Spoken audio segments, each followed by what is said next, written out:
Good evening, ma'am. We are the Group 2 and this is our video reporting about the Chapter 13 which is entitled Arson. Under the Old Common Law, arson is defined as the willful or malicious burning of dwelling, house, or outhouse of another man. Sa madaling salita, ang arson ay ang sadyang pagsunog ng bahay ng ibang tao. Present laws on arson have extended the scope of the crime and cover all kinds of buildings and structures, including personal property. Sa mga batas ngayon, mas pinalawak na yung ibig sabihin ng arson, which is the scope of crime and cover all kinds of buildings and structures. Now, arson includes the burning of one's property. And the last one is the arson under the revised penal code. Arson is the destruction of property by fire. Ito yung pagkasira ng mga ari-arian dahil sa sunog. There are 3 criteria for combustion to take place. The first one is the oxygen. Oxygen comes from the air or oxidizing agent. The second one is the heat. Heat comes from the ignition materials had been used. And the third one is the fuel. Fuel comes from any material that easily burns. Yung mga material na madaling masunog, and this is usually contains carbons and hydrogen. Fuel could be solid, liquid, and gas. Is strictly speaking only gases burn. Stages of combustion of solid materials. Number 1. Resins and the other readily volatile materials are driven off and burned, and almost pure carbon in the form of charcoal or coke is left. In this first stage, kapag uminit ang isang materials, ang mga substances like resins at oil ay mabilis na nagiging gas at agad ito na nasusunog. And then, after nitong masunog, ang mga natitira ay nagiging almost carbon at tinatawag itong charcoal or coke. Number 2 stage, as additional, heat is applied to the carbon. Further, combustion takes place and heat other combustible material until there is a mass burning. And habang nadaragdagan pa ang init, ang natitirang carbon ay tuloy-tuloy na nasusunog. And then lumilikha ito ng mas mataas na temperature. And then because of this, masusunog din ang mga kalapit na materials, kaya lumalaki ang apoy. Tinatawag itong mass burning. Certain gases, when mixed with air, possess excellent ignition properties and when present in an enclosed area can lead to an explosion.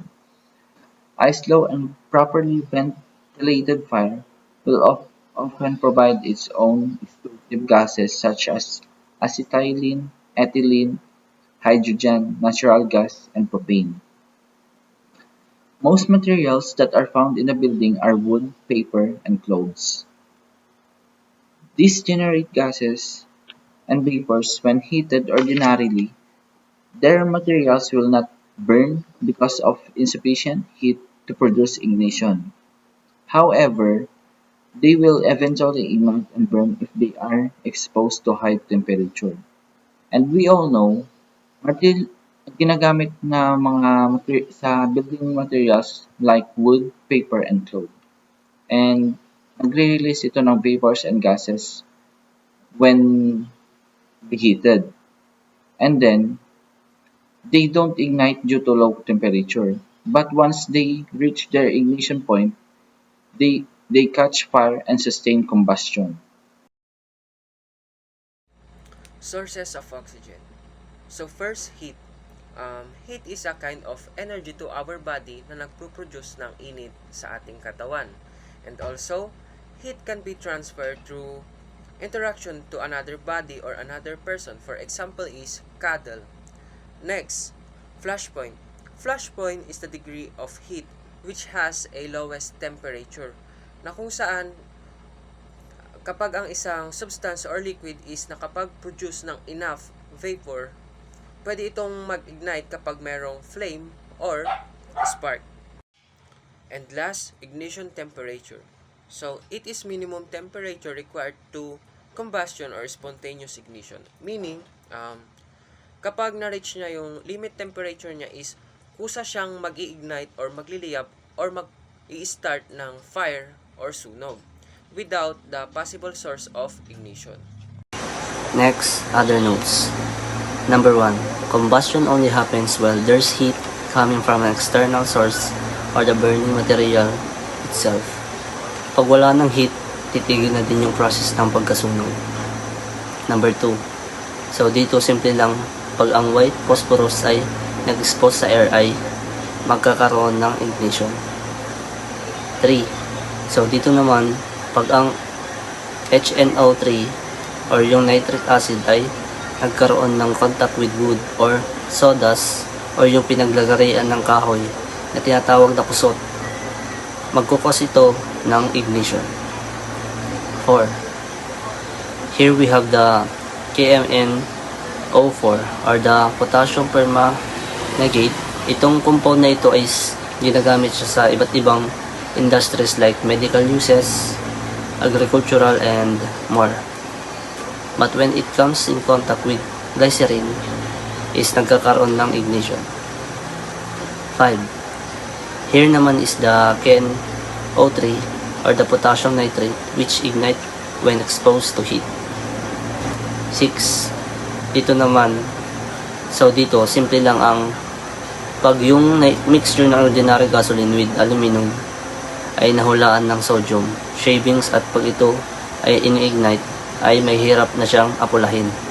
Lalo na pag trinay mo siyang patayin ng tubig, imbis na mamatay, yung apoy is magre-reignite pa ito. My name is Francis Jake Morla. Ways by which heat is transferred. Number 1 is conduction. Conduction is the transmission of heat through a medium. Heat is transferred from molecule to molecule. So, ang conduction, ito yung paglipat ng heat, ng init sa pamamagitan ng isang bagay na kung saan yung energy ay naipapasa, yung heat na ipapasa siya from molecule to molecule. So, itong conduction, yung pag-transfer ng heat through conduction ay karaniwan siyang nangyayari sa mga metal na bagay or solid na bagay katulad ng metal. So, halimbawa yung isang tubo.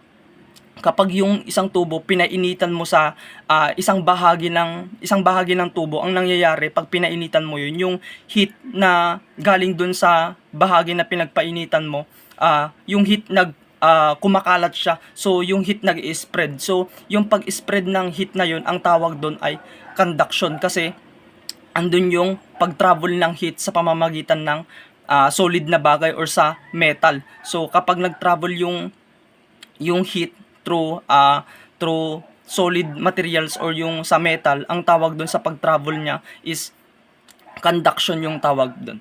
So next is the convection. Convection is the diffusion of heat through a fluid. Is means of the flow of the hotter part of the fluid to the colder part. So nangyayari ang convection kapag yung isang fluid ay pinainitan to katulad ng isang tubig. So kapag uminit na yung isang bahagi ng tubig, ang nangyayari umaangat siya at yung malamig naman na part ay bumababa. So yung paggalaw na yon, yung paggalaw ng tubig na yun ng paulit-ulit, yun yung nagkakalat ng heat hanggang sa yung buong tubig na yun ay uminit. At kapag uminit na yun, kumulo na, ang nangyayari nag-evaporate. So kapag nag-evaporate na, kapag pinatong mo yung kamay mo sa ibabaw ng kumukulong tubig, yung liquefied gas na yun, pag nakarating sa kamay mo, mainit. So ibig sabihin, yung heat nagta-travel siya through liquefied gas. So yun yung tinatawag na convection. Yung convection is nagta-travel siya through liquefied gas. Next is radiation. Radiation is the process by which heat is transferred in straight lines from source to a receiving material without heating the intervening medium. So sa radiation, yung heat nagtatransfer siya or lumilipat siya sa pamamagitan ng tinatawag na invisible waves or yung tinatawag na infrared radiation. At hindi dito sa radiation, hindi na kailangan ng mga solid materials or mga tubig Hindi kagaya ng conduction at saka convection, dahil dito sa radiation, yung heat ay nagta-travel or nagta-transfer from invisible waves. So if for example, dun sa nasusunog na building, kapag lumapit ka sa nasusunog na building without direct contact, nararamdaman mo na yung init. So ibig sabihin, yung init na natatanggap mo dahil yun sa pag-travel ng heat, through invisible waves. At isa pang example ay yung sa araw. Kahit malayo tayo sa araw, nararamdaman natin yung init dahil sa tinatawag na radiation, or yung pag-travel ng init from pag-travel ng init sa pamamagitan ng invisible waves. So walang direct contact, hindi katulad sa conduction, 'di ba, at convection. Dito sa radiation, kahit walang direct contact, nararamdaman mo yung init. Next, the amount of heat transferred may be due to some factors. Number 1 is the intensity of the burning. So dito sa intensity of burning, kapag mas matindi yung apoy, mas magbibigay siya ng maraming init. So ibig sabihin, pag malakas yung pagkasunog, 'di ba, malakas din or mabilis din yung paglipat ng init sa ibang mga bagay. So next is the distance between the burning and the receiving surface. So dito sa number 2, kapag mas malapit ka dun sa isang nasusunog na building, mas matindi yung init na nararamdaman mo. So the more na mas malapit ka, mas matindi yung init. At kapag malayo ka naman, hindi ganon kainit yung mararamdaman. So number 3, the angle at which the radiated heat strikes the receiving surface. Dito naman, kapag naka 90 degrees angle, so ibig sabihin straight yung yung location mo dun sa nasusunog na building, mas mabilis mag-transfer yung heat. So unlike kapag oblique or paliko, 'di ba, mas matagal or mas kokonti yung marireceive mong init. So number 4, the presence or absence of any obstruction to the straight lines of radiation. So dito naman, kapag may mga nakaharang katulad ng pader or any material, mas babagal yung pag-travel ng heat patungo sa'yo, or mas kakaunti yung heat na marireceive mo dahil may mga obstruction at may mga materials na nakaharang. So napipigilan yung heat. Now, let's talk about the progress and spread of fire may be influenced by such factors as: number 1, the dryness of the surrounding vegetation. Number 2, the velocity and direction of the wind. Number 3, the presence of air. Number 4, the amount of humidity. Number 5, the type of building construction. So, dako naman tayo sa cause of fire. So, number 1 is natural causes. Ano nga ba yung mga natural causes? Like lighting, pagkidlat, spontaneous combustion. Ito yung mga, kunwari, kumidlat, pwedeng magkasunog. Yan, kadalasan nangyari ito sa mga forest. Yan. Explosion. Ito yung mga pagsabog like firecrackers. Mga ganon. So, next is accidental causes. Ano nga ba yung mga accidental causes? Like, careless discarding of cigarette butts. Ito yung mga upos ng sigarilyo na after mo mag-smoke, tapon ka agad dyan. At di mo alam, yung upos ng sigarilyo mo pwedeng magsanhi ng sunog. So, next is careless handling of inflammables. Ano nga ba yung mga yon? Kagaya ng yung mga gas, pintura, mga nakakala lang dyan, at kapag may nag-upos ng sigarilyo, tinapon dyan, pwede magsanhi ng sunog. So next is defective heating system like overheated stove or leaks in pipe and gas stoves. Ito yung mga may tagas ng mga gas stove nyo, pipelines, na pwedeng sanhi ng sunog. So next is ano pa ba? Spontaneous combustion arising from the storage of articles such as oily or chemical saturated materials such as cloth, paper, or cotton waste disposition for ventilation places. Ito yung mga ini-impact yung mga clothes, mga damit na yung cord, yung ventilation niya lang, like mahinang ano lang, electric fan. Tapos kapag uminit yung electric fan, pwedeng mag-spark dahilan ng pagkasunog. So next is electrical mishaps. Ito naman yung mga short circuit, mga faulty wiring. I'm John David Albiado from Group 2. Notes: the set of fire will negate or supports any theories or proposition as to the cause. In the determination of the set of fire, the fundamental properties of flames have to be considered. Number 1. Fire always arises vertical upward, taking with the fire because of the hot air arising from the flame in lighter than the surrounding air. Hot air from the flame is lighter than the surrounding cooler air, so it arises, causing the flame to move upward. Example: the burning room. Flames often reach the ceiling first before spreading sideways. Number 2.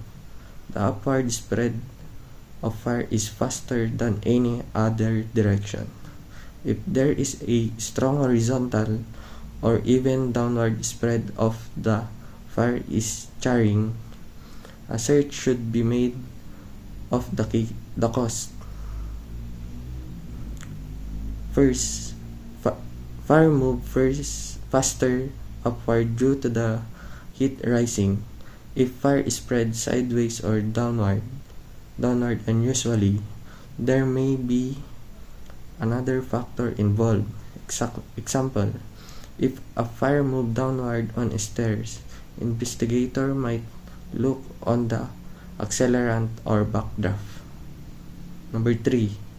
Fire also blown down by an air draft, so that the spread of flame is upward and in the direction of the air draft. Wind or draft can push flame downward or sideways, altering their normal upward path. Example: a broken window can create a draft, causing fire to spread downward the airflow direction. The line of burning. And number 4. The line of burning can be followed by the depth to which the combustible materials have been burned. Normally, the burning becomes deeper at the set of fire expect. In those cases where secondary burning consumed the material, the area with the deepest burn usually marks as the first starting point unless there's another fire later burned over it. Example: a deeply charted section on the couch may indicate the fire started there unless a secondary fire happened upward. Multiple source of fire. The search for the seat of fire may reveal the presence of more than one source of fire. Ordinarily, this is a prima facie evidence of arson. The chances of the fire occurring at any time of the premises and demonstrably small such that the chance of two separate and independent fires. Kapag daw mahigit sa isang pinagmulan ng apoy, karaniwang hudyat ito ng sadyang sinunog dahil maliit ang tsansang magkaroon ng dalawang magkaiwalay na sunog ng sabay-sabay nang hindi sinasadya. Number 1. Splitting of the source of fire into two or more such as would happen if the center part of cloud line caught fire, split into two parts and ignite two distinct and separated places. Kung ang gitnang bahagi daw ng sampahan ay nasunog, maaaring maputol ito at bawat nasunog na bahagi ay maaaring magsimula ng apoy sa magkabilang lugar. Sa madaling salita, imbis na isang sunog lang, nagkaroon ng dalawang magkaiwalay na sunog dahil nahati ang orihinal sa pinagmulan ng apoy. Number 2, flash over from one scene to another spot of more infallible nature than the intervening area. Means mas mabilis na kumalat ang apoy mula sa isang lugar patungo sa mas madaling masunog na bahagi, kahit hindi madali masunog ang pagitan nito. Number 3, heat ignition due to vagaries of draft or conduction. Ang init mula sa apoy ay maaaring magpainit sa ibang bagay sa pamamagitan ng hangin o pagdaloy ng init, na magiging sanhi ng pagliyab nito kahit walang direktong apoy. Foreign materials. If foreign materials are used in promoting arson, these materials in part or in whole or their residues will be located around or leading to the seat of fire.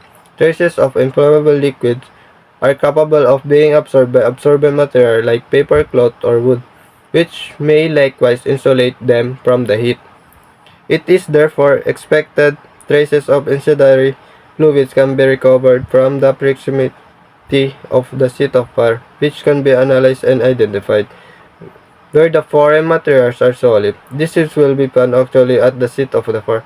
It may be burned but nonetheless identified from its residue and byproducts. Kapag may ibang bagay na ginamit para sunugin ang isang lugar, ang mga bagay na ito o natiraan nito ay makikita malapit sa pinagmulan ng sunog.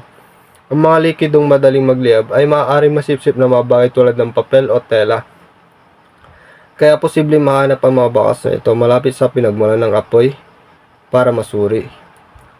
Kung solidong bagay ang ginamit, ito mismo ang makikita sa pinagmulan ng sunog. Maaaring sunog na pero pwedeng makilala pa rin sa mga labi nito. B. Inflammable liquids such as gasoline or rather possess very low flash points and do not require open flame ignition. In the presence of a spark, rapid and explosive fire may result from the mixture of vapor with the air, alcohol, gasoline, and naphtha. Possess excellent incendiary properties and as a consequence are often used by arsonists and accelerants. Ang mga likidong madaling masunog tulad ng gasolina ay napakadaling magliyab kahit walang direktang apoy. Kapag sumingaw ang mga ito at nahalo sa hangin, kahit maliit na siklap lang ay maaaring magdulot ng mabilis at malakas na sunog. Kaya naman ang alcohol, gasolina at naphtha ay madalas gamitin ng mga nanununog para mas mabilis lumaki ang apoy. C. In arson cases, a plant which is devised designate to ignite combustible materials at a later time from its introductions is most often utilized. This will allow the predator or arsonist to have an opportunity to escape from the premises or leave the neighbor with a sufficient time and delay. The arsonist may establish an alibi by burning present at another place at a time, burning. Occasionally, clever arsonists employ remote control device to accomplish ignition, thus obviating necessity of being at the premises to the start of the fire. Sa panununog, karaniwang ginagamit ang isang plant na isang bagay na itatanim para magsimula ang sunog pagkalipas ng ilang oras. Dahil dito, nakakatakas ang nanununog bago pa man magsimula ang apoy at maaaring magpanggap na nasa ibang lugar siya na nangyari ang sunog.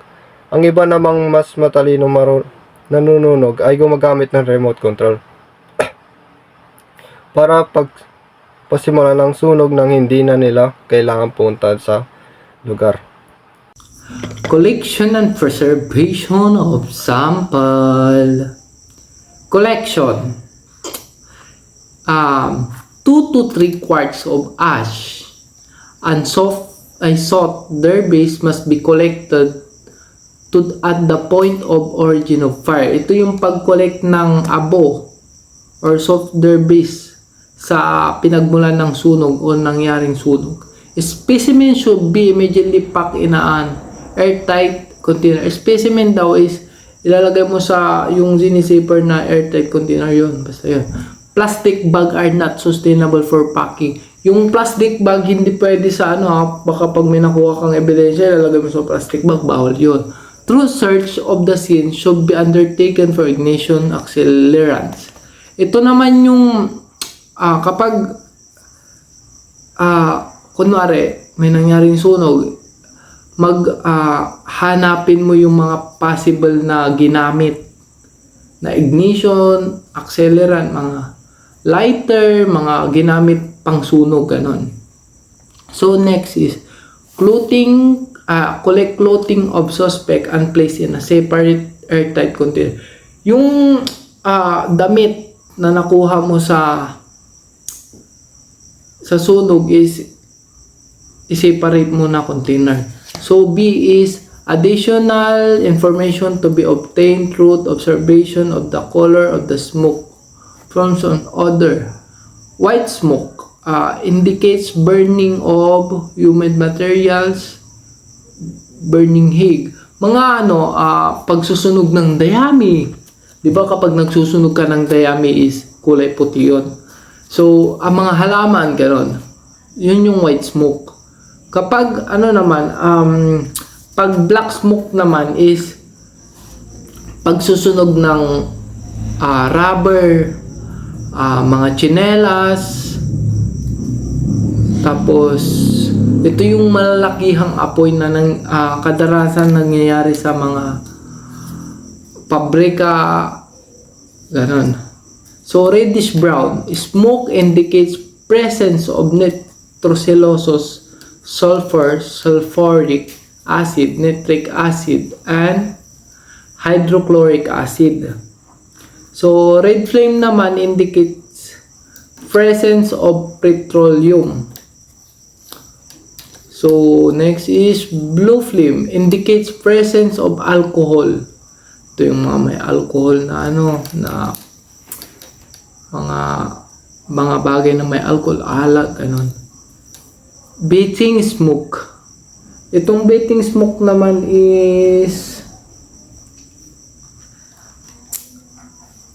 ito yung may chlorine pala. Indicates presence of chlorine. Ganun. Ito yung garlic odor smoke indicates presence of phosphorus. So, ang unang ginagawa ay yung preliminary test. Yung debris o sample ay tinitreat gamit ang rhodocrete powder para i-check kung may presence ng flammable liquids tulad ng gasoline, kerosene, turpentine, or alcohol. Ito yung basic screening para makita kung may posibleng accelerant na ginamit. Next step, kung may positive result sa preliminary test. Isusunod natin ang steam distillation. Dito, iniinitan ang debris para lumabas ang volatile substances. Then, kokolektahin ang distillate o yung liquid na nakuha sa proseso. Pagkatapos makuha ang distillate, i-analyze ito gamit ang isa sa mga scientific instruments para ma-confirm kung anong substance talaga yung nandoon. Here are 3 options. First is yung gas chromatography, mass spectrometry, or GCMS. Ito yung pinaka-common. It breaks down the chemical components para malaman kung anong exact compound meron. Second is yung gas liquid chromatography or yung GLC. Similar siya sa GCMS pero mas focus ito sa separation ng gas and liquid components. Third is yung high performance liquid chromatography or HPLC. Ito naman ay ginagamit kung liquid-based substance ang kailangan na i-analyze. Very accurate din ito when it comes to identifying chemicals in a sample. So, in summary, yung analysis ng specimen 1 ay may 3 major steps. Preliminary screening, steam distillation, and confirmation using instruments like GCMS, GLC, or HPLC. This process helps investigators determine kung may ginamit na accelerant sa isang arson or fire-related case.